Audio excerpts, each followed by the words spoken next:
this edition of Southern Newsweek, Dunedin's historic dental school reopens for business after a significant refit. Oamaru's public library welcomes a new manager. And the Dunedin City Council says land development costs are set to rise, but will still be amongst the cheapest in the country.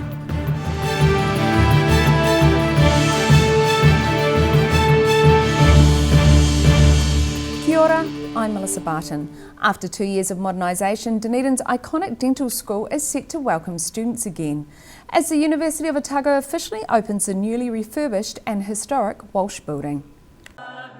2 years in the making, the University of Otago's newly refurbished Walsh building was officially opened today. Originally opened in 1961, today's event was attended by the daughters of Sir John Walsh, who was the dean of the school when it was built. And it's joined with the clinical services building, or the dental hospital, together. So we've got a nice symbol of the old and the new for the future of dental education and research in New Zealand. The ceremony was held in what would have been a car park in years gone by. While the work was undertaken, staff and students had to work across the university's campus. And in that time, our staff and mainly our staff, but some students as well, have had to be decanted around the university. So it's the first time some staff who've been appointed recently have been back together in one place. The Walsh building's heritage-listed glass curtain facade has been upgraded and replicated to meet current standards. Morgan says it's the best dental facility he's seen in his career. So we've got a facility which is up to date, it's state of the art. Morgan comes from a long line of graduates from the school himself. My grandfather graduated from the first dental school here at Otago. My uncle graduated from the second dental school, and I graduated from this one here. So we've got a long lineage of family graduating as dentists from Otago. Morgan says the overall $130 million project is future-proofed for education research long into the 21st century. In Dunedin, the South today.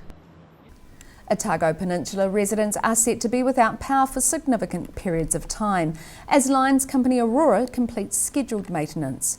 The day-long power cuts were signalled by the company, but some on the peninsula say communications from Aurora could have been clearer. Many hands making the lines work. Dozens of contractors are working for lines company Aurora to replace a total of 16 kilometres of power lines and poles on the peninsula. Peninsula Board Chairman Paul Pope met with the lines company recently to try to mitigate any issues before work began. So we had a meeting with Aurora last week. There was a bit of a mixed message from Aurora and from the various power companies about the closures, and we sort of said we wanted to see the communications improved from that perspective. So one of the things that Aurora's done, they've come to the party, and for example the people in the Allens Beach Road area, people who have no power for a day, they've actually got a $20 voucher to go and use our local cafe at here in Portobello, so which is good. Staff at the Albatross colony on Taiaroa Head are so used to the power going out, they've got their own generator and a series of extension cords crisscrossing the building. Hawani Langsbury says it's not ideal as their generator is just useful enough for essential communications and can't run their audio-visual presentations. That part of our business isn't able to operate on a day like this. Same as our retail space is kind of in the dark, and as you would have seen as you came through the Macmillan Gallery, completely in the dark, so no one can look at those sort of things. Paul Pope says about 500 people on the peninsula are being affected by power outages over the month, but he says help is at hand for those who need it. For us, it's really about actually making sure that the people who are just most inconvenienced by that, we can somehow help them and keep them going. Pope says in the early days there were communication issues, which have been resolved, albeit not quite quickly enough for a group of cycle tourists who rode from McAndrew Bay to the Albatross colony hoping for food at the cafe. And we cycle out here to enjoy the views and perhaps have a coffee and something to eat. However, we have found that there's no food at the inn, so we're We'll enjoy the view anyway, and enjoy pleasant surroundings, and we'll share out what meagre rations we've got, and we might be able to make it back, but nobody should come looking for us if we're not back by nightfall. The rolling power cuts are due to continue for the rest of March as Aurora Energy spends $2.5 million in a bid to improve the reliability of the power supply to the area. On the Otago Peninsula, the South Today. The cost of developing property in Dunedin is set to increase as the council looks to make developers contribute more. The Dunedin City Council says the proposed new rates will still be some of the cheapest in the country. Prices to develop sections are set to more than double in some areas of Dunedin. Dunedin City Councillors voted yesterday to send an updated development contributions policy out for public consultation. The council says the proposed new rates will still be some of the cheapest in the country. So historically, we've been relatively low compared to others that are charging DCs throughout the sector. The proposed changes, again comparing to the current charges for those other territorial authorities, obviously they're going through their 10-year planning process. We will be higher than what we had previously, but still below most of the metros. Development contributions, which are a one-off charge paid by developers, are used to fund growth-related infrastructure. Charges included the removal of $5,000 caps on specific infrastructure types. So what they're reflecting is the change in the capital program that we've put in place for the 10-year plan, and obviously taken into account a number of factors, including the interest rate environment that we're currently in, because obviously we're allowed to recover interest costs. Councillor Carmen Houlihan was the lone nay vote on the proposal after receiving numerous complaints from developers. When we've got a housing crisis, I think that's a real concern. Developers who spoke to the Otago Daily Times say while the contributions may be lower than other parts of the country, Dunedin was still an expensive place to develop property.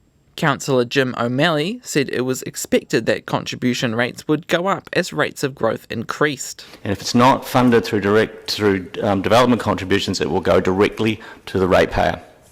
So if you do not support development contributions, you support the ratepayer paying for this and an increased burden on the general ratepayer. The report to councillors stated there would be targeted engagement with developers as well as the public alongside the 10-year plan consultation. In Dunedin, the South Today. Thousands of hours have gone into a colourful and massive new mosaic hidden down an alleyway in the Dunedin suburb of Ocean View. It has taken a group of locals multiples of years to arrange piece by piece and is now a wondrous scene which leads viewers from sea to sky.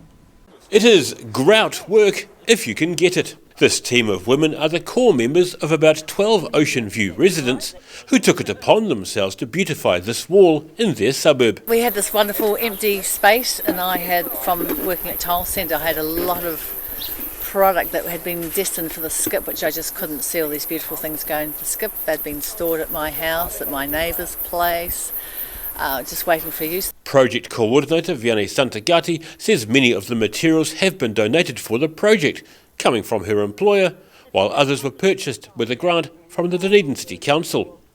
Santagati says her neighbour Maria took care of applying for resource consent from the DCC, as well as other council paperwork. But we got the resource consent, and she did all the paperwork to get a matching community grant from DCC, so we got some money to get the adhesive to get it up on the wall and the grout. So sort of my initial idea, Maria thought it was a great idea, got it up and going. From there, about 18 months to 2 years ago, they put flyers around the community asking if people wanted to learn how to make a mosaic. Santagati says, as they're all people of a certain age, there were a number of aches and pains along the way. I was having knee issues for a bit then. My physio's fixed my knee issues. Margaret will probably have, we're all having some sort of issues with getting up and down and making sure you got little things to kneel on. And she says it's been a labour of love, and during the time she and the team have been working on it, it's left an impression on them. It's even what she sees when she closes her eyes. Oh, lots of little squares, lots of little bits. Lots of bright colours. Now, at the moment, what I see is Maria's sunset, because it's just so bright and beautiful that's... I go to sleep, it's like the little sun and all the oranges and yellows coming out from that. Along with the time, love and sweat they've put into the mosaic, One of the special little extras they've put into the work is adding a secret ingredient to the grout. Different colours of fairy dust. Vianney Santagati estimates there could be tens of thousands of individual ceramic pieces in the work, and they're looking forward to seeing what people think of it for many years to come. In Dunedin, the South Today. Still to come on this edition of Southern Newsweek, a Queenstown astronomer takes matters into his own hands to combat freezing nights outside, and an Alexandra woman is making a career out of making tiny sculptures. So catch this and more after the break.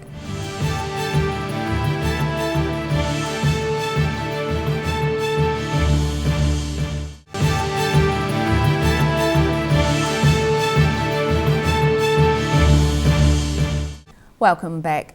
Emotions were running high at the Oamaru Library as the new Waitaki District Library's manager was welcomed by staff and the community. New manager Jenny Bean is set to take over from long-serving manager Philippe Van Zyl, who was also on hand to welcome her. The new manager of the Waitaki District Libraries is welcomed with a pōwhiri at the Oamaru Library.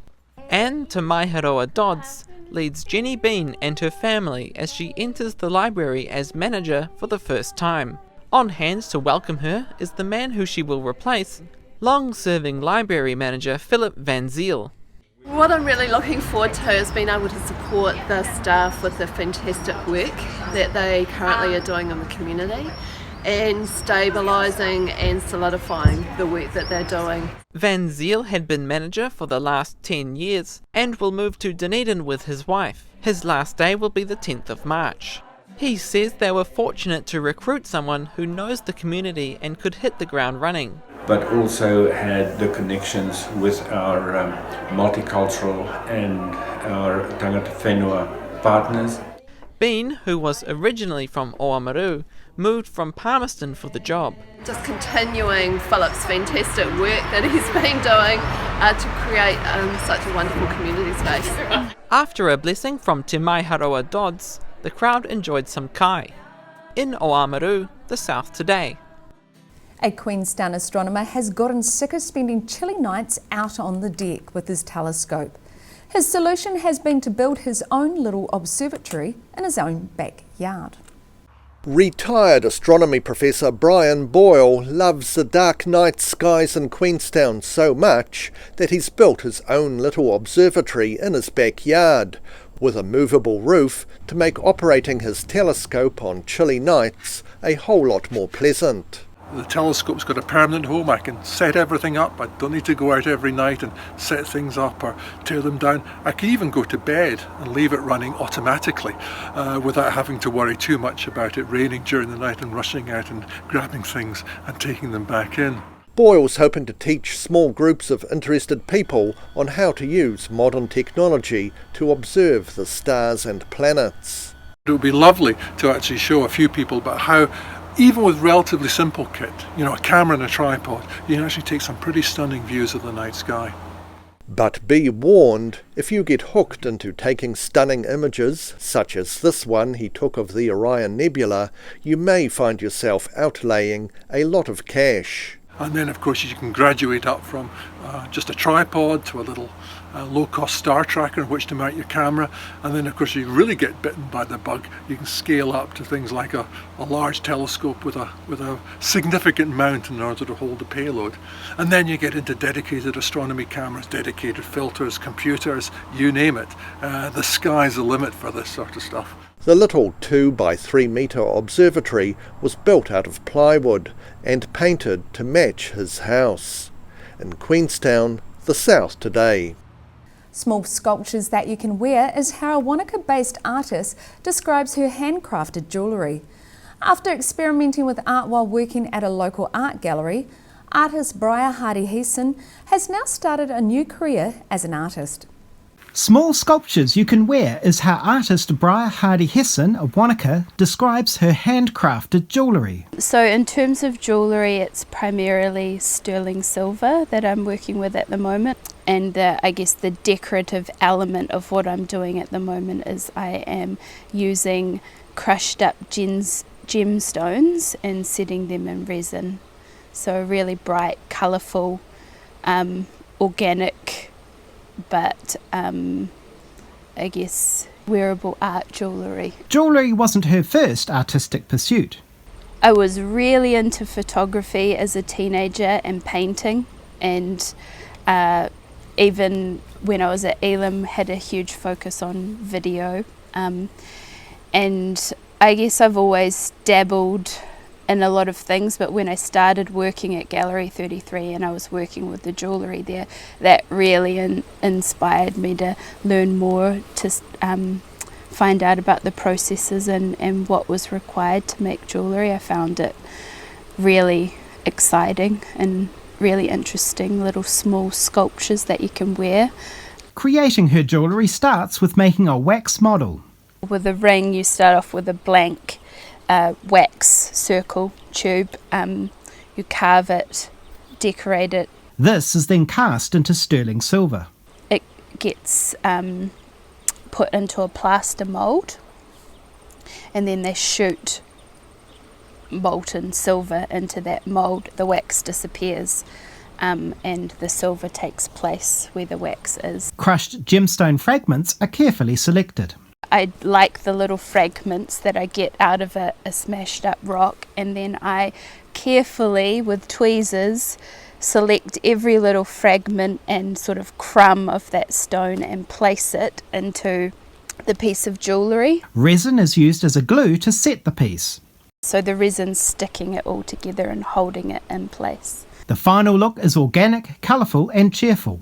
With setting the stones, I really like the control of being able to choose all the right shades, like the perfect shades of stone, because it's almost like paint in that when you layer up the stones, you can easily muddy them if you're not choosing the right stone. So I guess it's just like a careful selection process. If I've got in my mind I want it to be the brightest blue I can possibly make, then I'm trying to select all those little bits of stone that have the brightest blue bits in it, because all stones have other minerals running through them with blacks and whites and greys, and it can dull things down, so I want them to be as colourful as possible.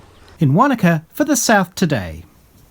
After the break on this edition of Southern Newsweek, we talk with an expert about the finer art of albatross landings and meet an octogenarian who's still the queen of southern tennis courts at 86 years old. So see you after the break.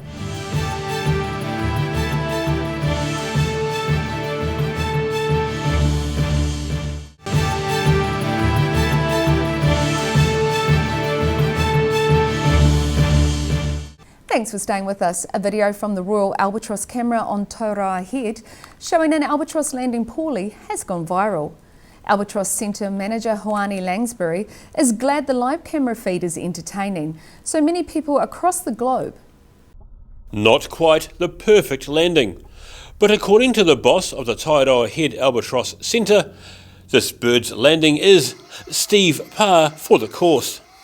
Well, I think it depends on how many times you've watched albatross land. So yeah, me looking at it, it looks like a pretty average landing for an albatross.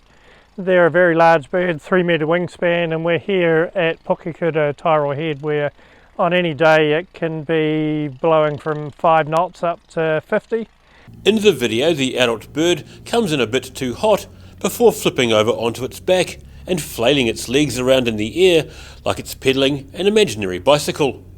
Royal Albatross Centre Manager Hoani Langsbury says the giant birds are typically more graceful in the air than when landing, which can be difficult for them as they don't do it that often on the ground, especially when they land for the first time after fledging and being at sea for about 4 years. So when they return here to land for the first time, actually it's the first time they've ever landed on land, because once they leave here, all their landing's on water and it's pretty soft. And probably a bit forgiving if you fly into it a little bit hard. But here, when a chick returns for that first time to Pukekura, it crashes into the ground because, you know, it's never even had a test. That's its first go, a bit like a child learning to walk for the first time. He says some albatross can take 20 to 30 attempts at landing before getting their ducks in a row. Hoani Langsbury describes how an albatross typically touches down on terra firma. An albatross will pretty much fly into The headland, they'll get to within about a metre of the ground, and a bit like a skydiver, they'll flare their wings and they just drop out of the sky. So if the wind happens to drop away underneath them, or a gust hits them just at the time that they flare their wings to land, it all goes to pieces. So we see albatross rolling down headlands. And he says there's no records of birds actually injuring themselves landing this disgracefully. The Department of Conservation's Royal Camp at Taiaroa Head has gained millions of views of eggs hatching and bird rearing since the live stream began in 2016. In Dunedin, the South Today. There was great turnout for the Oamaru Triathlon and Duathlon event on Sunday. Athletes had to swim, cycle and run around Oamaru to come out on top. About 120 athletes turned up for the Oamaru Triathlon and Duathlon event on Sunday. The event attracted keen sports people like Callum Brown, who travelled 5 hours from Greymouth just for the event. The journey was worth it as he took out the intermediate duathlon on the day. Organised by the Oamaru Multisport Club, their treasurer and stalwart Adair Craik says numbers were down, but it was due to the change in alert levels. The next big day for the club will be a fun run and duathlon series in November. In Oamaru, the South Today. Dunedin great-grandmother Jean Stevens has taken out a top New Zealand tennis prize at the ripe old age of 86. Jane Stevens still plays the game multiple times a week and doesn't show any sign of slowing down anytime soon. Jean Stevens is not slowing down. The 86-year-old Dunedin great-grandmother has just been named New Zealand's Senior Tennis Player of the Year after winning big in the 85 years plus grade at the World Tennis Champs in Croatia. I won the 85 plus singles and mixed doubles. Stevens started playing when she was 5 and never stopped. She represented Otago as a young adult but was never a top-ranked player. At her peak, Stevens and 3 other women represented New Zealand for a tournament in Perth. New Zealand has lots of teams in these age groups, and I've been playing. The first one was in Perth in 2001, I think it was, 20 years ago. She still plays 3 times a week at least and simply loves the game. Yeah, everybody can play, doesn't matter how old you are. Stevens has no intention of giving up the game, although she will probably not attend this year's team's tournament, also in Croatia. In Dunedin, the South Today. And that wraps up this edition of Southern Newsweek. For the latest news from across the southern region, head online to odt.co.nz and follow Channel 39 on Facebook and YouTube. Ka kite anō.